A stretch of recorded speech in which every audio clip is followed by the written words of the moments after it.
पहली साखी है, मान सरोवर सुभर जल हंसा केली कराहि, मुक्ता फल मुक्ता चुगें अब उड़ अनत न जाहें। मान सरोवर एक तालाब का नाम है, मान सरोवर पवित्र स्थान का नाम है मान सरोवर। और वो क्या है, जल से सुभर, सुभर यानी कि अच्छी तरह से भरा हुआ है। और उसमें हंसा केली कराही, हंसा यानी कि हंस, केली यानी कि क्रीड़ा, कराही यानी कि कर रहे हैं। तो मानसरोवर है यानी कि तालाब है, एक जलाशय है, सरोवर है जिसमें हंस क्या है, क्रीड़ा कर रहे हैं। मुक्ता फल मुक्ता चुगें, उसमें क्या है, मुक्ता फल है। मुक्ता फल यानी कि मोती रूपी फल है जिसको हंस खाते हैं, चुगते हैं। अब उड़ी अनत न जाएं, और अब उनका उसमें मन लग चुका है, उसे छोड़ करके वे अनंत यानी कि कहीं दूर न जाएं, जाना नहीं चाहते हैं। इसका एक तात्पर्य और होता है जो मनुष्य के अर्थ में हम लेते हैं कि मान सरोवर सुभर जल हंसा केली कराही। जो हमारा ये जो इस संसार में हमें जन्म मिला है, और इस हमारा जो प्राण रूपी हंस है वो केली कर रहा है यानी कि क्रीड़ा कर रहा है। मुक्ता फल मुक्ता चगें अब उड़ अनंत जन जाएं, उसे सब कुछ यहाँ पर जो भी उसके लिए चाहिए वो उसको मिल रहा है। अब वो उड़ करके अनंत नहीं जाना चाहता, दूसरी जगह नहीं जाना चाहता। इसका मतलब ये है कि वो ईश्वर ने उसको जो दिया है उसको छोड़ करके वो अनंत जाने की कोशिश नहीं करना चाहता है। तो मान सरोवर सुभर जल हंसा केली कराही, मुक्ता फल मुक्ता चुगें अब उड़ी अनंत न जाहें। यानी कि मान सरोवर जो है वो जल से अच्छी तरह से भरा हुआ है, हंसा केली कराही, और उसमें जो हंस हैं वो केली कर रहे हैं यानी कि क्रीड़ा कर रहे हैं, उसमें वो मुक्ता फल भी चुग रहे हैं।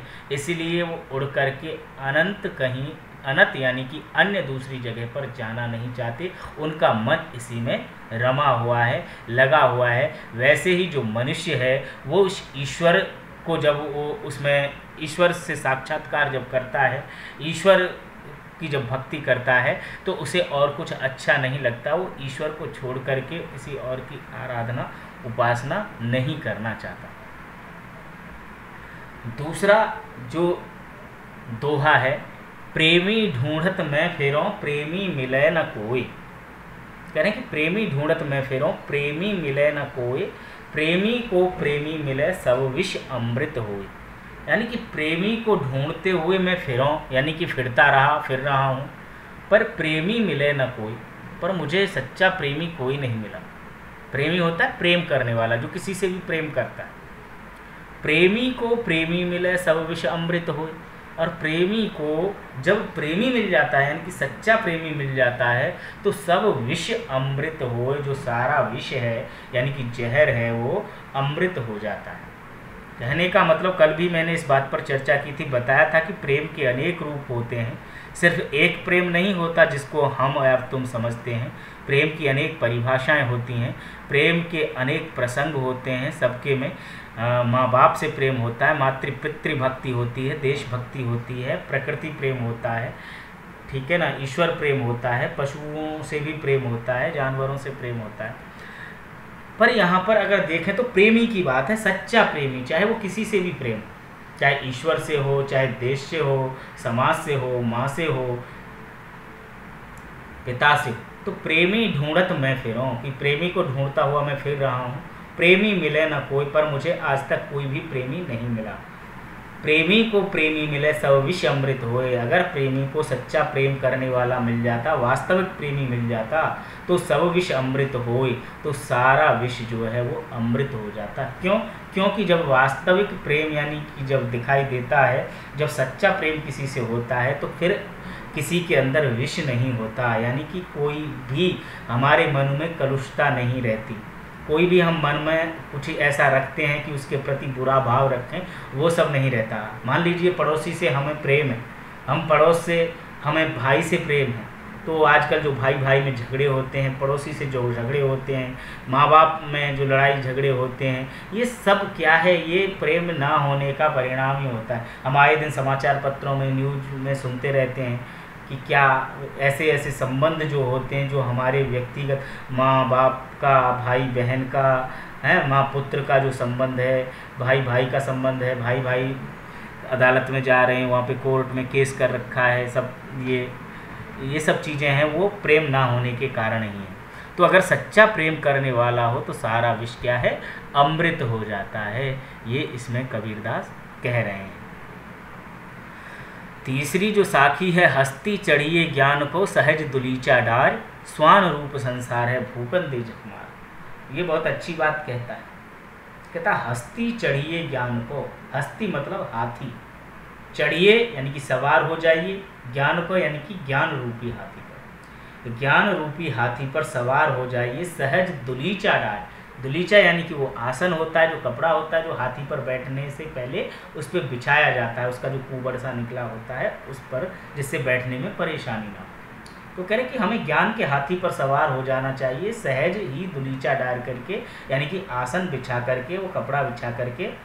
स्वान रूप संसार है, स्वान कहते हैं कुत्ते को, कुत्ते का पर्यायवाची है श्वान, यहाँ पर ये उसका तद्भव रूप है स्वान, स्वान रूप संसार है। ये संसार तो क्या है, कुत्ते के समान है। संसार को कुत्ता कह रहे हैं कबीरदास, क्यों कह रहे हैं, क्योंकि ये हमेशा भूखता रहता है। भूखन दे झक मार, यानी कि जो वो कह रहे हैं कि भूखन दे झक मार, इसको भौंकने दो, झक मारने दो इसको, ये तो ऐसे ही भौंकते रहता है ये समाज। जैसे कुत्ता हाथी के निकल जाने पर भौंकता रहता है, उसका कुछ नहीं बिगाड़ पाता, उसके पास नहीं आता।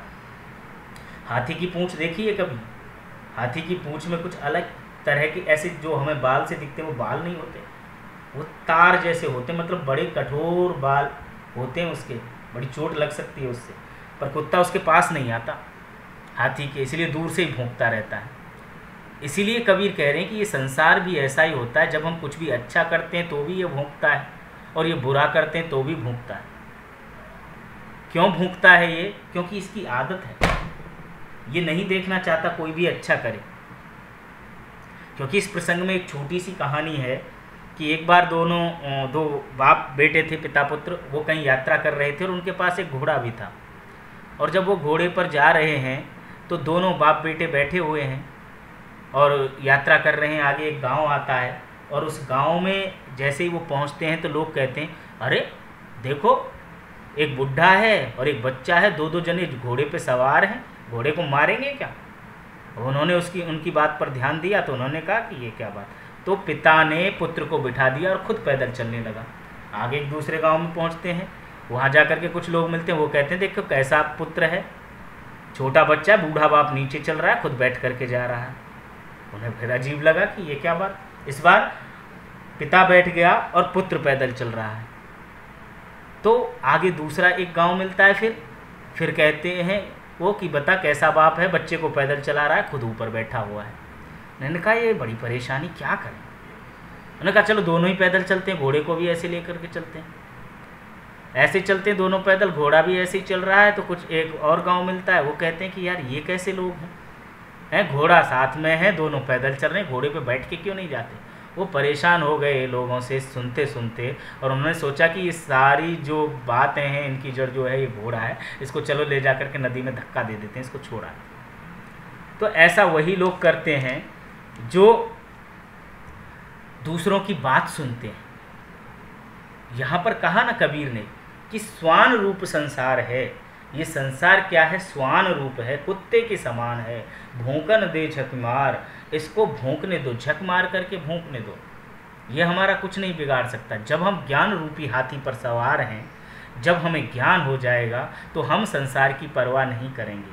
कुछ हमारे ही साथी होते हैं जो हमसे कहते हैं कि अच्छा अब तो तू बहुत पढ़ाकू हो रहा है, अब तो तू टॉप करेगा, अब तो तू सर जी का चेला हो रहा है, अब तो तू ये हो रहा है वो हो रहा है।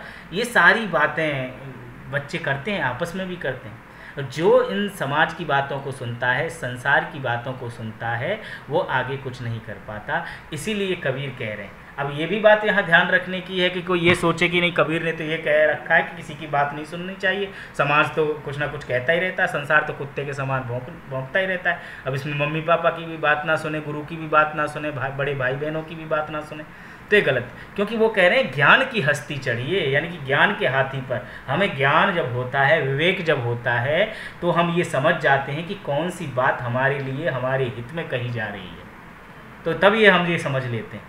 तब जब हमें ये सब समझ में आ जाता है, तो फिर संसार जो कुछ कहता है उसे हम समझ जाते हैं कि वो सिर्फ हमारी टांग खींचने के लिए, या हमें नीचा दिखाने के लिए, या हमें आगे न बढ़ने के लिए कह रहे हैं। इसीलिए कहा है कबीर ने, बहुत अच्छा दोहा है ये, बहुत अच्छा ज्ञान देता है हमें। जो इस पर अमल करता है वो संसार की बातों में नहीं आता, वही आगे बढ़ता है। दूसरों की बातें सुन करके जो कुछ भी होता है, हमारे यहाँ पर प्रेरक प्रसंग बोला जाता है, कोई भी जब बच्चा आगे जाता है तो उसका मजाक भी बनाते हैं, अच्छा तू बोलेगा जा करके, कुछ थोड़ा बहुत गलत भी हो गया तो अच्छा तूने ये बोल दिया। वहाँ जा कर के पता चलता है कि किस तरह से बोला जाता है। तो जो दूसरों की परवाह करता है वो कभी कुछ नहीं बन सकता। इसीलिए कबीर का दोहा यहाँ पर सटीक बैठता है, सार्थक होता है, चरितार्थ होता है कि हस्ती चढ़िए ज्ञान को सहज दुरीचा डार, स्वान रूप संसार है भूकन दे झकमार। हमें ज्ञान रूपी हाथी पर सवार हो जाना चाहिए, और यह संसार क्या है, स्वान रूप है, कुत्ते के समान है, इसको भौंकने देना चाहिए, इसकी परवाह हमें नहीं करनी चाहिए। आगे, पखा पखी के कारणे सब जग रहा भुलान, निरपक हो के हरि भजे सोई संत सुजान। इसमें भक्त की बात बताई है, जो हरि को भजते हैं, यानी कि ईश्वर को जो भजते हैं। कहा है पखा पखी के कारणे, पखा पखी यानी कि पक्ष और विपक्ष के कारण। जो पक्ष और विपक्ष में पड़ जाते हैं ना, कुछ कहते हैं कि नहीं मैं राम को मानता हूँ, कुछ कहते हैं मैं रहीम को मानता हूँ, मैं अल्लाह को मानता हूँ, खुदा को, कोई कहेगा मैं कृष्ण को मानता हूँ, कोई कहता है ईश्वर है, कोई कहता है ईश्वर नहीं है। कल भी हम बात कर रहे थे कि जो भक्तिकालीन निर्गुण परंपरा, भक्तिकालीन निर्गुण परंपरा का मतलब यानी कि जो ईश्वर को निराकार मानते हैं, और एक थी भक्तिकालीन सगुण परंपरा जिसमें जो ईश्वर को साकार मानते हैं। तो ये क्या है, पखा पखी है, पक्ष और विपक्ष। कोई तो कहता है कि वो ईश्वर साकार है, वो राम कृष्ण के रूप में देखता है, कोई शंकर के रूप में देखता है, कोई हनुमान के रूप में देखता है, और कोई कहता है, कबीर जैसे जो संत कवि हैं वो कहते नहीं, उसका कोई रूप, कोई आकार कुछ नहीं है।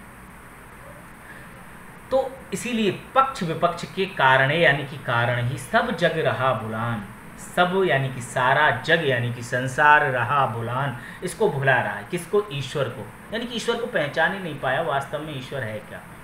निरपक होके हरि भजे, जो निरपक्ष यानी कि निष्पक्ष होकर के, तटस्थ रह करके, जो न इस पक्ष में हो न इस पक्ष में हो, बस ये मान ले कि ईश्वर है जो इस संसार को चला रहा है, जो इस प्रकृति को चला रहा है, जिसका सब पर नियंत्रण है।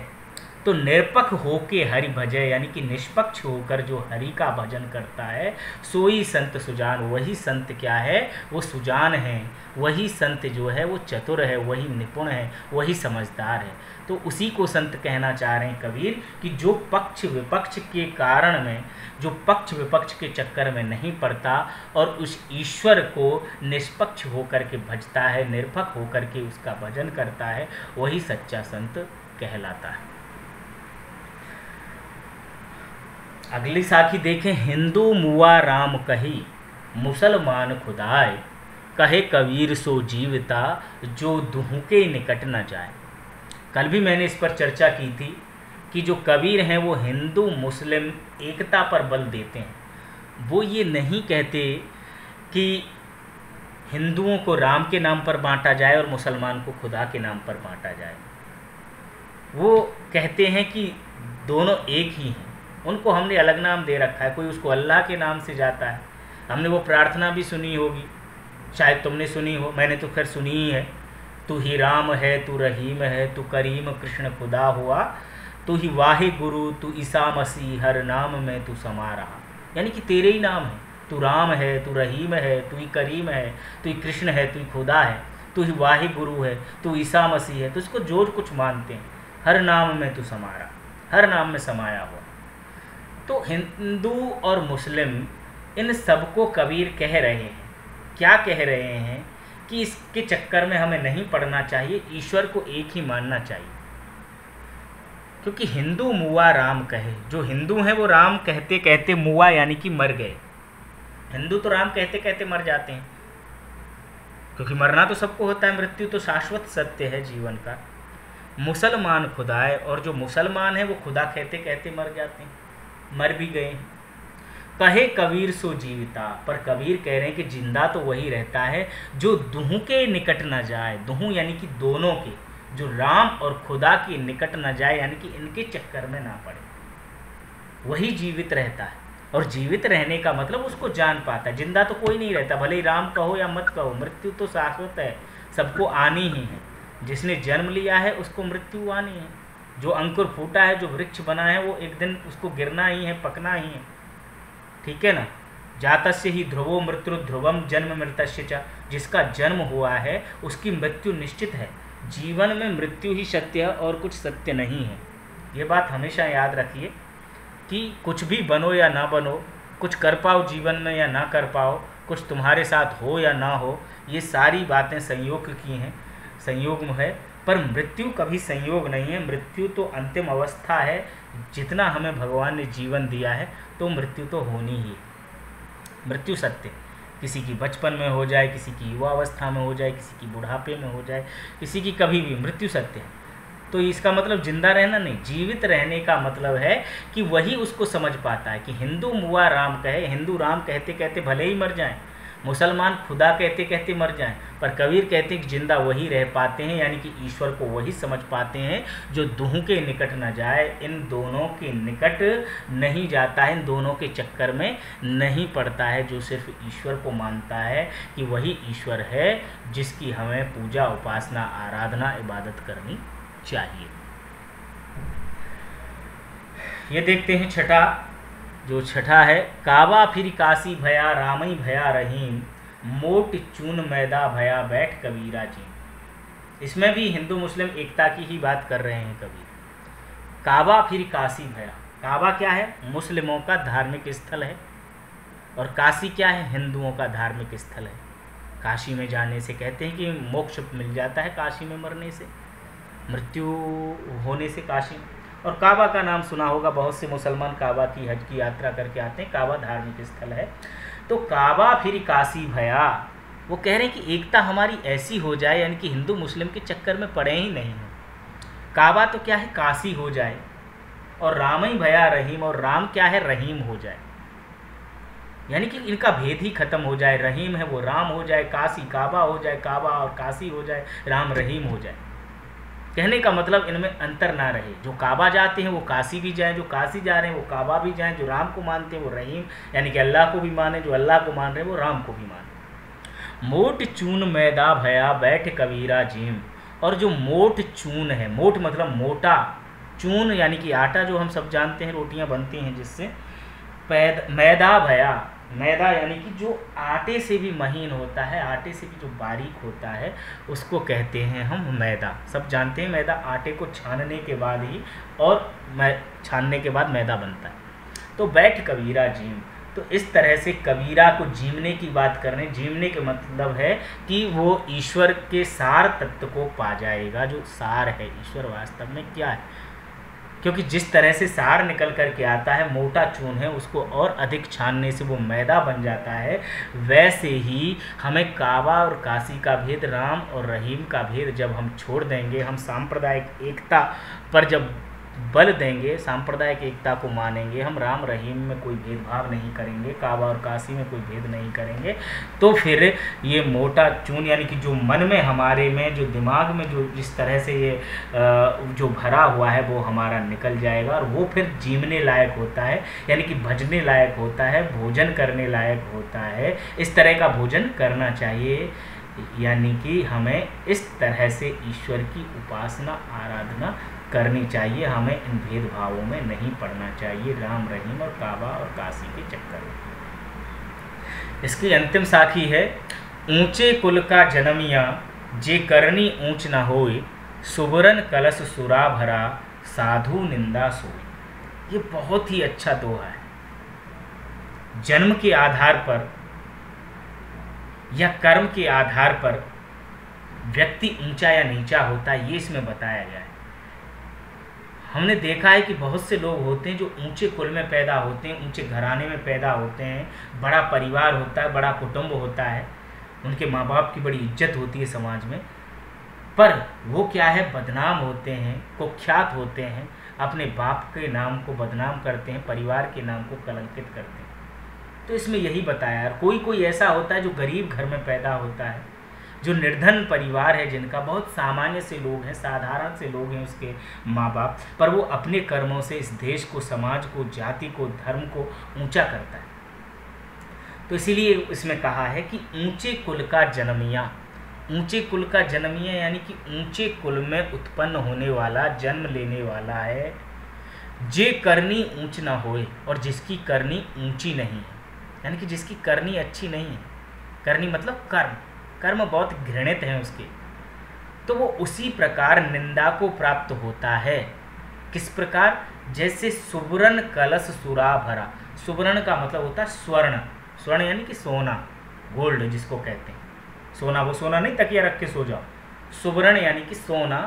कलश यानी कि उसका कलशा, जो हम पानी भरते हैं, मटके जैसा छोटा उसका होता है। सुरा भरा, सुरा यानी कि शराब, मदिरा से भरा हुआ होता है। यानी कि सोने का तो कलशा है, कलश है, और उसको शराब से भर दिया जाए तो कोई भी उसकी प्रशंसा नहीं कर सकता।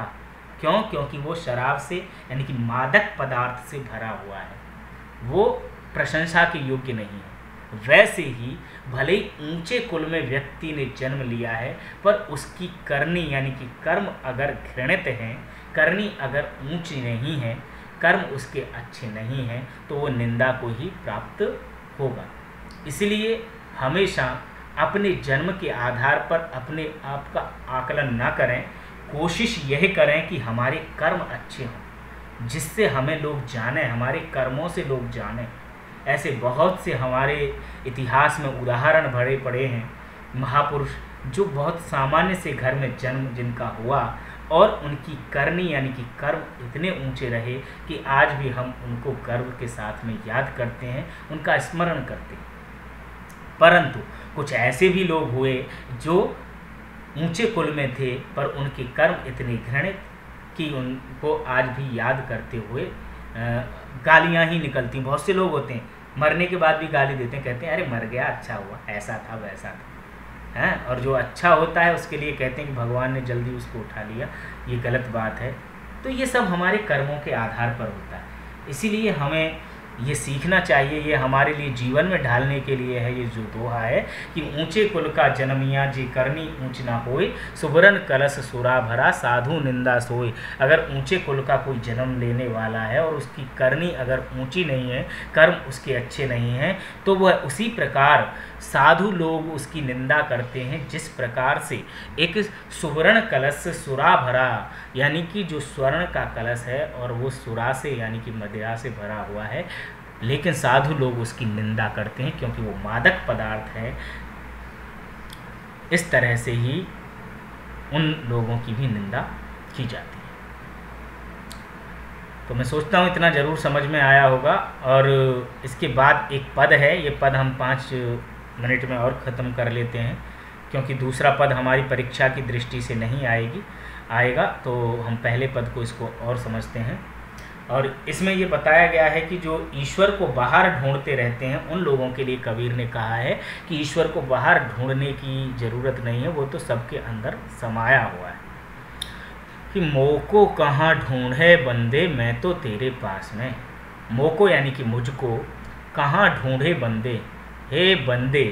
बंदे यानी कि ईश्वर की जो उपासना कर रहा है, जो भक्त का बंदा है, जो भक्त है, उसके लिए कह रहे हैं कि मुझको कहाँ ढूंढ रहा है, मैं तो तेरे पास में, मैं तो तेरे पास में ही हूँ।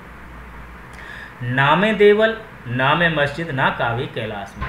नामे देवल, देवल कहते हैं मंदिर के लिए, तो नामे मस्जिद, ना मैं मस्जिद में हूँ, कह रहे मैं मंदिर में भी नहीं मिलता हूँ। ईश्वर कह रहे हैं कि मुझको कहाँ ढूंढता है, ना मैं मंदिर में हूँ, ना मैं मस्जिद में हूँ, ना कावे कैलाश में, और ना मैं काबा में हूँ, और ना कैलाश में। काबा जिसकी बात अभी आई कि काबा जहाँ पर मुस्लिम लोग जाते हैं, और कैलाश में भी नहीं हूँ, यानी कि कैलाश पर्वत पर भी नहीं हूँ जहाँ पर लोग तपस्या करने के लिए जाएँ, कि कैलाश पर्वत पर तपस्या करने के लिए जा रहे हैं।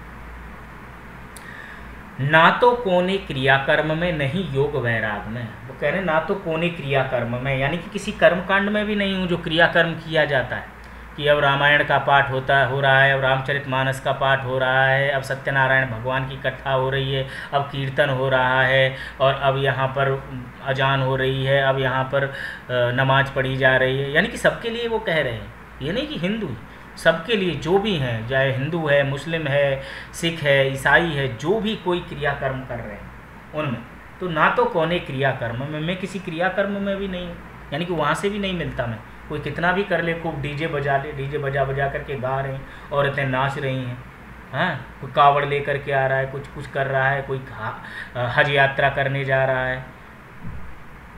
तो ना तो कौने क्रियाकर्म में, नहीं योग वैराग में, ना ही तो योग वैराग में भी नहीं हूँ कि कोई योगी हो जाए।